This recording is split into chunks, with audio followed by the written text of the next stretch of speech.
Welcome to the Nonprofit Exchange.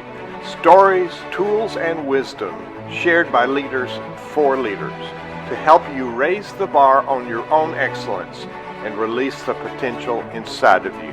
Now, here's today's show. This is the Nonprofit Exchange, and I'm Hugh Ballou. I'm the founder and president of a nonprofit called Center Vision Leadership Foundation. As a lifelong musician, I created synergy groups. We call it ensemble. And we do the same thing with the organizations we lead. We have a vision. It's a God-given vision for me. We're clear on that vision, and we lead people with that vision. Therefore, we create the synergy, which we can't do alone.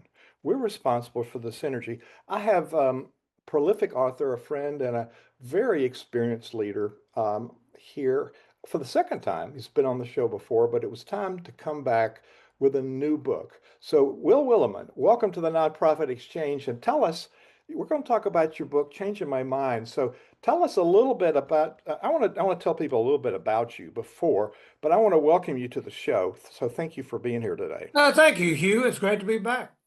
So, you're a United Methodist bishop, pastor, professor, and a prolific author. You're known for your work on preaching, pastoral leadership, and the theology of the church. You've served as Dean of Duke University Chapel and Professor of the Practice of Christian Ministry at Duke Divinity School. In your recent book, Changing My Mind, this was one that really caught my attention. Read a number of your books. It's Changing My Mind, the Overlooked Virtue for Faithful Ministry. You reflect on lessons learned over decades of ministry, highlighting the importance of humility, adaptability, and lifelong learning. While the book is written primarily for clergy, its insights are highly relevant to leaders of nonprofit organizations, associations, and mission-driven enterprises who must lead in this rapidly changing world. So I really relate to this book. It covers a lot of the concepts that we teach in Center Vision Leadership Foundation. So start with what inspired you to write this particular book? I think it was from the conviction, being an old guy looking back on my own life and the missions I've been involved in, a sense that the ability to say, okay, I've been going in this direction, working on these tasks for a while now, but now I need to change. And that move can be challenging for us. I mean, for one thing, I dare say most of us find something that works for us as leaders, uh, some skill set, some uh, set of behaviors that we're comfortable with and seem reasonably effective. And we stick with that. We go with that. Trouble is, you use that word mission. And when your mission involves the mission of Jesus Christ and participating in that, well, it means that the mission at times demands that you change. You change your mind, you change your ways of doing things. In the church, I find we talk about, oh, the culture's changing and what are young adults thinking now, and what is the market, what are Americans buying into now, what are their needs, their desires. Yeah, those are all appropriate questions. However, maybe as a theologian, I would say, remember, we think we're working for a living God, and a living God is on the move. And so sometimes we need to change because that required change is induced by a Holy Spirit, a living God on the move. And so I stress that changing uh, as a necessary virtue for those who want to lead, particularly leading in the name of Christ. Um, Aristotle says somewhere that a mark of intelligence is the ability to see the differences in each situation, the unique quality of each situation we encounter. And I think that's hard for leaders because uh, it's maybe just natural for a leader to say, when faced with a challenge, a situation, to say, I've been here before. Aristotle says, no, you haven't. Uh, Intelligence involves saying, no, this has its own unique qualities. So therefore, it can be perilous to say, oh, I've been here before. And when I was here before, what I did was this, and then this, and this, and this, and it worked. Uh, so leaders are often in the situation of saying, wow, this is new. We haven't been here before. Or our organization, I'm thinking about you working with nonprofits. I'm thinking about somebody who was in a nonprofit working with uh, women who had been abused physically and emotionally in their marriages and providing safe space for those women. That involved raising a lot of money and all. It was telling me that the business, and it is a business, I guess, of raising money to support her mission, her ministry, uh, that she had been impressed how it had changed over the last 10 years. And I said, how has it changed? And she said things like, you got to put a face on it. You got to not be tender about asking people for their money. You've got to get your organization presented in the unique way that that potential donor, you give them the optimum opportunity to respond. That so therefore, call it adaptability, adjustment, suppleness. It is change is required of those who lead. It's paying attention in some sense. So what we bring to the table, some of our flaws, which often are blind spots, and also an inaccurate assumption that we're the leader, we got all the right answers, and it's got to be done this way. So how do we do this without feeling like it's showing weakness when it's really showing a sign of strength? And it's a dialogue with the teams that we lead. So when I first met you, before that, I served a church in North Alabama when you were bishop there, and Larry Dill was a great leader. He had a really good staff, and he'd throw out an idea, and then said, "I'm thinking about this," and then he would let us talk about it. And then after a while, he'd say, "Yeah, okay, I heard it. This is what I'm going to do," and he changed his mind because he heard some Mm, different data. mhm. So how do we get rid of those things we've learned and open our minds to new things? It ain't easy, I'll admit. I mean, one thing is that you're probably, if you're working as a nonprofit leader, church leader, and all, you're probably a person of strong conviction. You really, really care about some things, and that care is non-negotiable. And that, however, that conviction, that strength, that determination can sometimes be your enemy when it comes to saying, yeah, I know we're committed, this is our mission. However, the ways of accomplishing that mission are going to have to change for the following reasons. I know you've stressed synergy, that we work in concert with others. It's death to try to do it all yourself and all. Yeah. Well, I found how helpful it is to work in synergy, to be in synergy with like people from business. I know on college, I've been on a number of college and university boards. And on that board, I notice when you come to some crisis in the life of the institution, the clergy, the academics types on the board, the professional types, doctors on the board, lawyers and all, we tend to be kind of conservative, and we tend to be, uh, we panic when it comes to a radically different situation. The business guys on the board, though, just by nature of capitalism, business, uh, they say, wait a minute, wait a minute. Um, how do we need to change? How do we need to scrap what we've been doing before and launch out into a new way? And I told one guy, I said, it kind of surprises me that you're a leader in the Republican Party. And he said, why should that surprise you?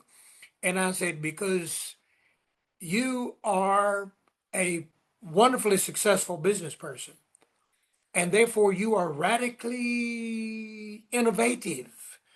And he said, are you calling me a liberal? And I said, well, it fits you in some ways. And he said, stop it.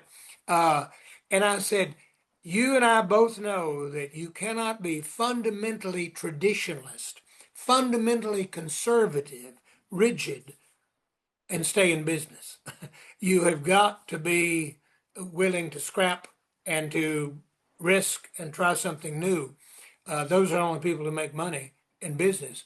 Well, I'm just saying that having those partners, that synergy in a nonprofit or church, it can really be wonderful because they can maybe teach us, hey, here's how you refashion yourself better to lead the mission in the present moment. In the writings of psychiatrist Murray Bowen, who created the Bowen Family Systems, um, he talks about overfunctioning. And one of the ways we overfunction is we think we know how it goes and we do it because we only do it. And so the culture, as I experienced many years as a musical conductor, the culture is a reflection of the leader. So part of what we're talking about is we're influencing the culture that we lead by being flexible, by being open-minded, by putting Mm-hmm. our ego on the back burner. Yeah. A little things like in that culture that you're in, do you punish people when they take a risk and it doesn't work? And or do you reward them, praise them for taking the risk? Do you, the example you gave of Larry Dill, are you open? I know I had a management coach when I was bishop, retired business executive. I learned so much from him. But he would accompany me to meetings of my cabinet, bishop, district superintendents around the table. And then he would help me evaluate my performance at the meeting after the meeting. And he would say things like to me, this won't surprise you, Hugh, but he would say things like, well, once again, you did too much talking. You you didn't spend enough time giving them room to talk. And he said one time to me, he said, you were more effective in your first year in these meetings than you are in your third year because you're asking far fewer questions. In your first year, you kept frequently saying, "Wait a minute, explain that to me," or "Why do y'all do it this way?" or "Are you getting the results you like from doing it this way? This doesn't make sense to me. Help me understand this and all." In the third year, you really think you know something, and you think you know better than they know a lot of times, and you're kind of you're pushing decisions that you don't know as much about as you think you know. And so he said you need to ask more questions, and uh, which maybe is to say uh, you shouldn't be leading without somebody looking over your shoulder, somebody coaching.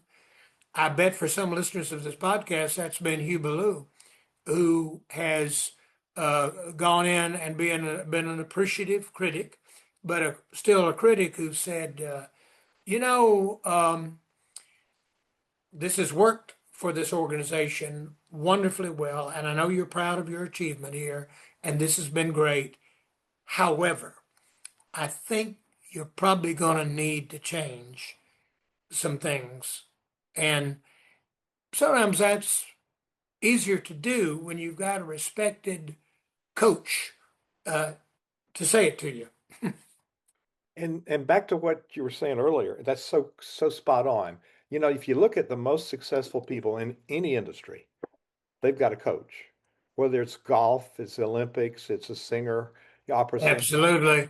In the Winter This is Olympics, here's instant. this Yeah. skater getting ready to be the skater's always in the middle of two coaches. Yeah. So my question comes from one of the most underutilized leadership skills is relevant to what you're just talking about. And as a musician, that skill is listening. So there's different Hmm. types of listening. So, and you also talked when I put together planning teams, I want people to think differently. And so it's a challenge to open up and listen. And because we listen, we don't have to accept what they take, but we get some fresh ideas. So talk about listening as a discipline, a leadership discipline.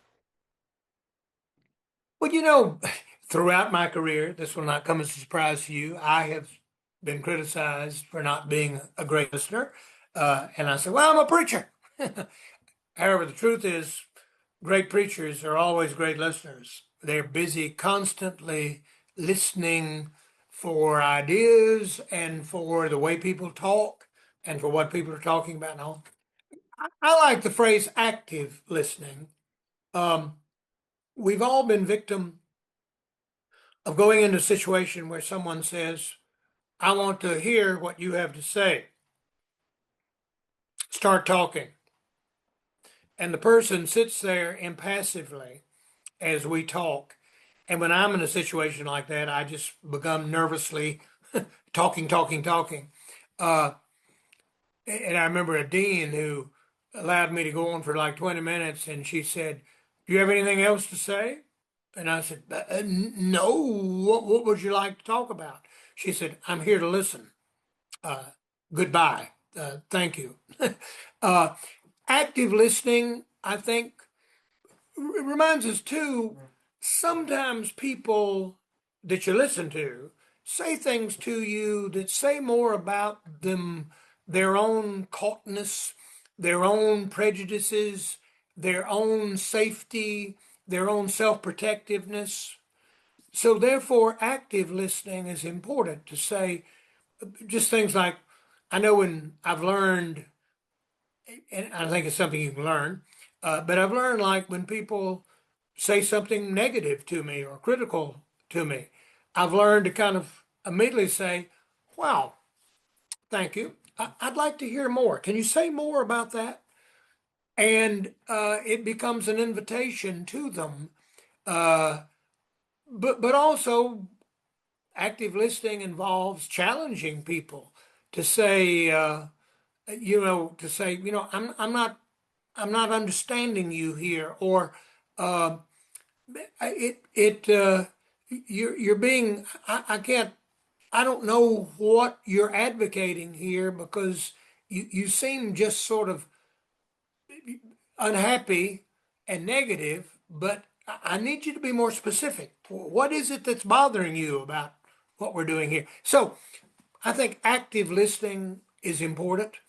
Asking a lot of questions along the way, engaging, pushing back uh, uh, when it often helps your interlocutor, helps them to get better at expressing themselves. So somebody comes out of church and they say, that wasn't a good sermon. And you say, thank you. Could you say more? Well, it just didn't seem like your heart was really in it. How do you mean? Or how did that come across to you that way and all? Um, and the person then says, well, it just seemed like something you were told to say by the bishop, the latest denominational program. And you can say, well, let me assure you, this is really something I actually care about. I'm sorry I didn't convey. Anyway, I like the phrase active listening. I remember a book that I read, a management book you may have read, called Fierce Conversations. And this book really argued you're not going to get much out of your listeners unless you really engage your listeners. and jump in and really get good at pressing them to give you all the wisdom they can give you. So, I love it. So Arthur Brooks wrote a book called From Strength to Strength, and he talks about people in our generation having crystallized intelligence because, in fact, I've made a lot of mistakes and I've learned from those. So you talk about reflecting over what 4 decades of writing and ministry work. So coming at decisions now, what have you decided differently? What do you do differently? How do you listen differently than you did 40 years ago? well, I hope I'm better. I, one thing it helps to be looking at 40 years. It helps to be this old. Someone said to me the other day after I uh, spoke at a meeting, uh, "You're more bold than you were. You're more direct." And I said, wow, did I have a problem with boldness?" No, no, no. It's just, but you're. It seems like being at your age, and I'm 79, being at my age, and I thought, that's probably true. Age has one advantage. It has, you're not busy worrying about your advancement and tomorrow, that's behind you. And maybe you are freer to say, well, let me be candid about this and direct.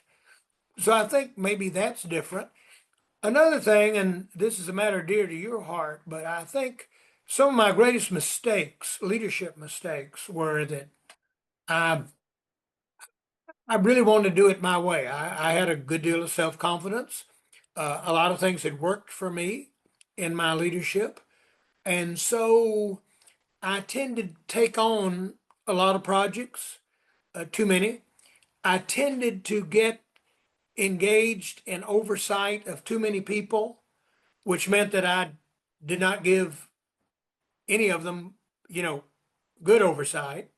Um, I think I tended to, so uh, like I remember as a relatively young pastor, after I left the church, I ran into someone from that church uh, a year later, and they said, our church has never gotten over your leaving. And I said, oh, well, thank you, taking that as a compliment. And then they said, we had the best youth program in town because, of course, you ran it. Uh, and I tell you, we, uh, we didn't have any financial problems because you kept stressing finances and pushing us on that. But now all that's just gone away when you left. Well, it turned out that was a searing, devastating criticism of my leadership. It was a sign that I had taken on jobs that should have been delegated to others. I should have trained others to do them. So when I left, it all dissipated with my departure. So that's one thing I hope I'm better about saying, can anybody here do this as well as I can do it or better? Is God calling somebody else in a way that God is not calling me to do that? And I just one final thing, and to say that I hope I've gotten more clear about the mission, uh, and to be able to say yes and no to things on the basis of the mission, to say, I think it would be wonderful for us to have a grief counseling group in our church. I don't know anything about that kind of group. Uh, is God calling you to get that ministry together? I'd like to assist you in getting it together, but I'm not going to do it. I'm actually working full time myself and got plenty to do. Uh, so I hope I've gotten better about that and better, to put it in a Christian church context, to say, I'm sorry, Jesus Christ appears not to have called me to do this. I wonder if Jesus Christ is calling you to do this. Wow. Well, let me encourage you to do it. And can I be of any assistance in your doing it? But I'm not going to take over ministry that Jesus Christ intends to give to you. It so So I want to remind our audience that if you want to get some of these great comments there and these sound bites, really, but great ideas, the full transcripts on our website, thenonprofitexchange.org. So the first two-thirds of this interview, I probed for you, what's helped you change. So let's pivot and talk to the younger leaders, the new leaders, maybe people that are still old, but trying to shift. The culture has shifted rapidly. So so you mentioned something. I'm going to go back to Murray Bowen, talking about over functioning. So at this point in life, that's a common trait with all leaders. So I think first we need to realize whether we're running a local charity or a church, it's a business. We have to generate revenue. We have to be good stewards of all the resources. And so in the most proper way, we have to have good business principles. It's very different and it's more difficult. So reflecting on leaders who are finding their way, it's the culture is, my wife and I read the daily lectionary, and the Old Testament is like current events. So there's nothing new under the sun, like in Ecclesiastes, but it's new for us. So let's talk about communication. There's a person, you're the preacher, you got the command center preaching, but communication is a two-way street. So what have you learned about communications, and what advice would you, everybody communicates, and we're the leader, and people hear us differently. So what advice would you give leaders about being very clear with your message, being very clear on what you're asking people to do? well, one might say, and this may be a prejudiced comment from a preacher, but it's kind of all words. Uh, I mean, for instance, say I have people who say, I say, what's kind of work you do? And they said, well, I work with the homeless. And I said, oh, he said, yeah, we got a budget of about $500,000, and I got to raise that, and I see after that, and then we work with the homeless, and I try to provide safe housing for them, and all. And I guess I could say, no, you don't. You you're not actually working with the homeless. You're working with words. Uh, if you're at the top of the organization, particularly, you ain't out there providing the homeless with blankets and food in the middle of the night. Somebody else is, but that somebody else is only there if you're able to talk them into it and give them a rationale for being there and encouragement and support. And you do that through words. I remember a uh, a, a textbook on counseling, and it said counseling is the attempt to care for people through words. Well, I think leadership, it's kind of words all the way down. Uh, Therefore, in my book, I encourage preachers to realize what a powerful thing it is to have on a weekly basis. You get to stand up and you talk. How is your preaching reinforcing the leadership that needs to occur in that? And my son-in-law got his MBA at Fuqua School of Business at Duke. He had two public speaking classes, and I said, "Wow, why? I want to see those books and all."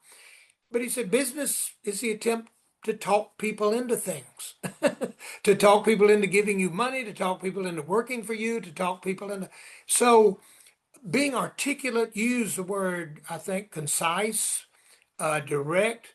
I know my management coach told me is, and I think it was like growth, church growth, congregational growth, more members. Is this really a priority? And I said, yeah, it's a conference priority. He said, why don't you talk about it more? He said, I want you that to kind of say that you're never in front of a group, large or small, that you don't talk about this priority in some way. Work it in. Uh, and we've all heard that thing about you got to talk about something at least 8 times before the organization hears it. So repetitive talk. And one of my problems was I don't like repeating things. I'm fascinated by new ideas. I'm energized by new concepts. Well, darn it, if you're the leader, you got to repeat stuff and you've got to keep focusing, keeping the main thing the main thing. And you do that through words. So speaking, articulating is so important. And I love those encounters with people working in a nonprofit sector or working in a church who maybe speaking, public speaking, conversation wasn't their gift. They were kind of introverted, and I remember saying to a student uh, who spoke up in a argument, a conversation was happening in a classroom and all. And after the thing, I told him, I said, "Wow, you're really good at making the case for your point of view. That's really good." And he said, "Well, by the way, I wrote down every single word that I said in that discussion, and I memorized every word. I was repeating from memory what I'd written down because I've learned I'm not good at staying focused and I'm not good at spontaneous speaking." Wow, that's leadership that where I craft myself and my presentation according to the needs of the organization. That's profound. Last year, I don't know what it is this year, but last year in America, we had a college closing every week. All around us, I'm in the Virginia conference of the Methodist Church. I've seen several churches decommission, and there's some more coming.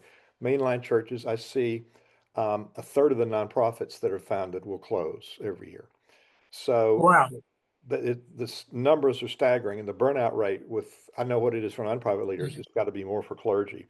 So we're doing it to ourselves because we're not willing to think differently to change our minds. So we've talked about the leader being able to change their mind.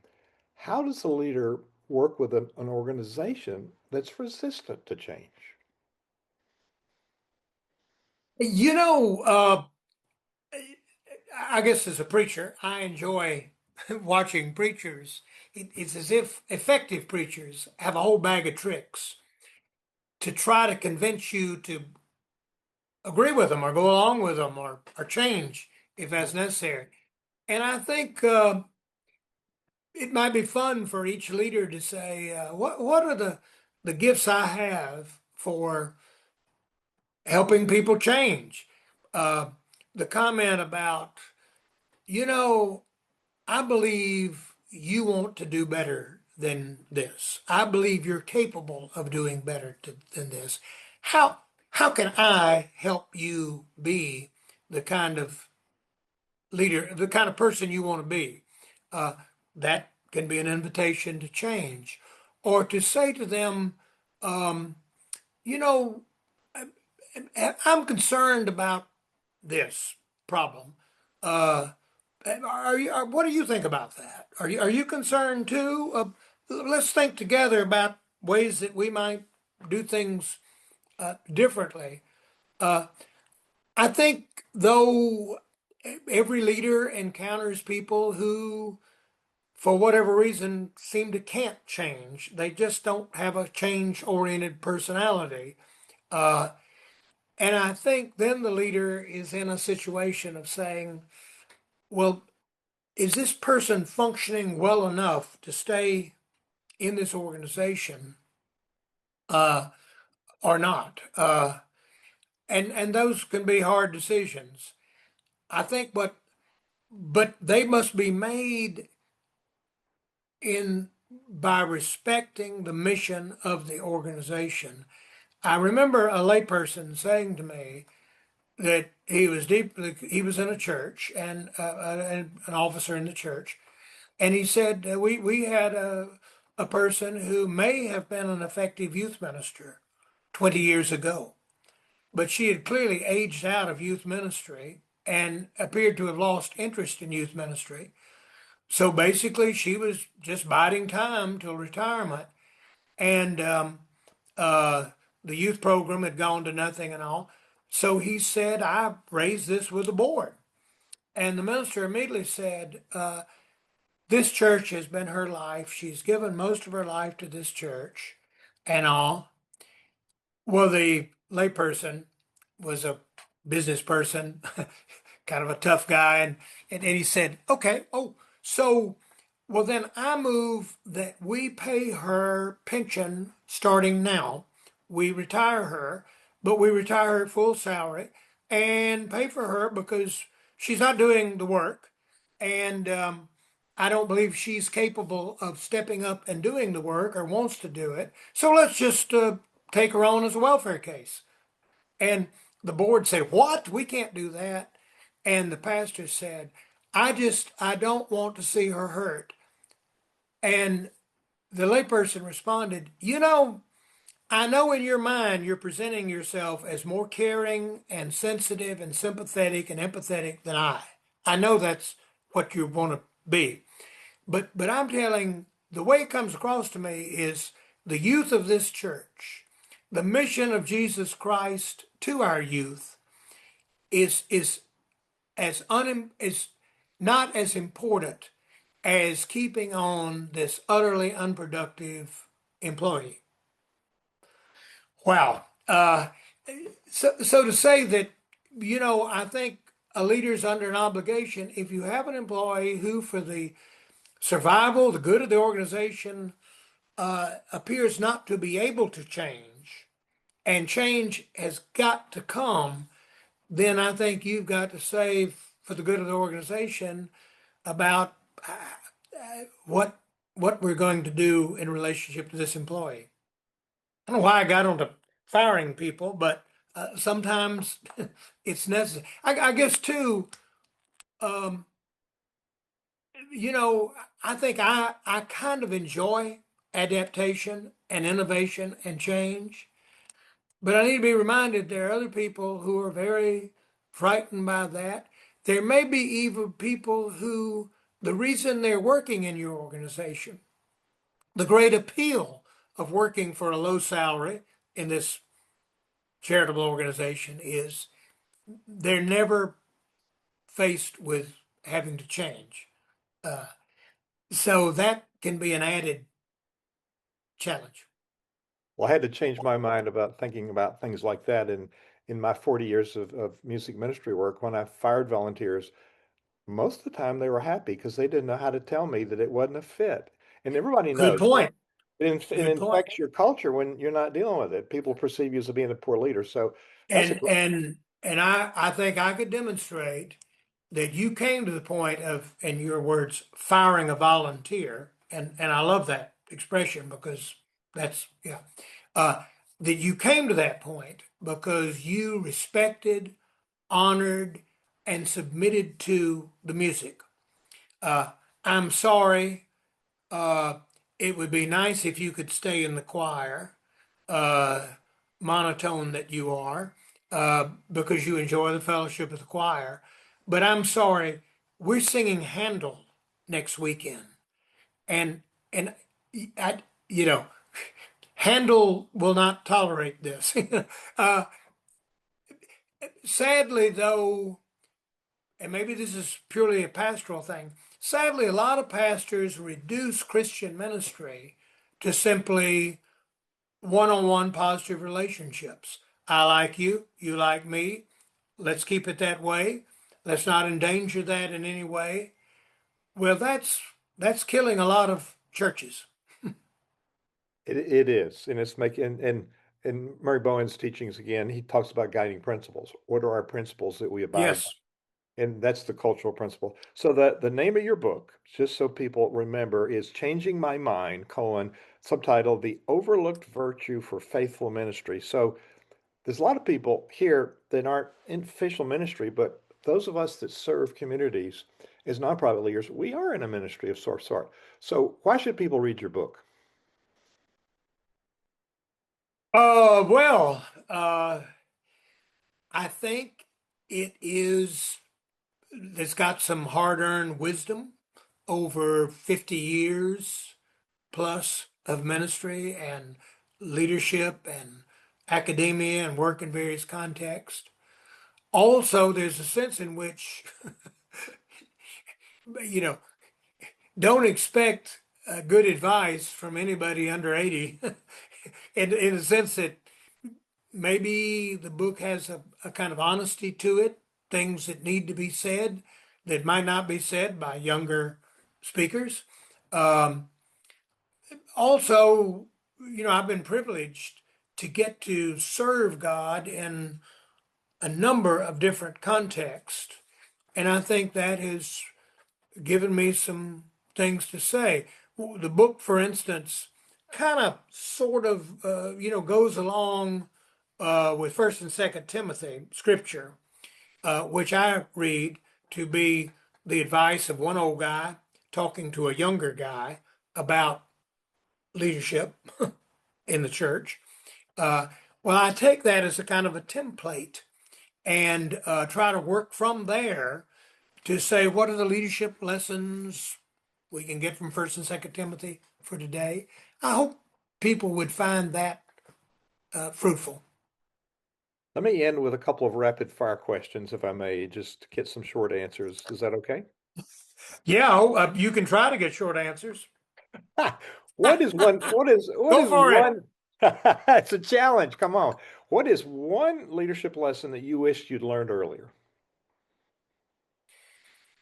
Uh, Delegation, Hmm? empowerment, authorization of laity in my church. What would be your advice for leaders in any sector? What is one practice they should adopt now that's different? Tell the truth.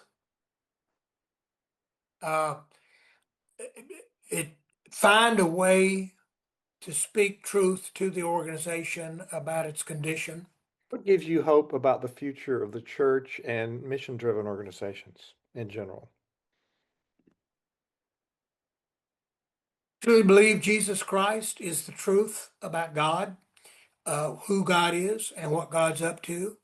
So, if you're in the church or you're in a nonprofit mission driven organization, you're kind of working with the grain of the universe.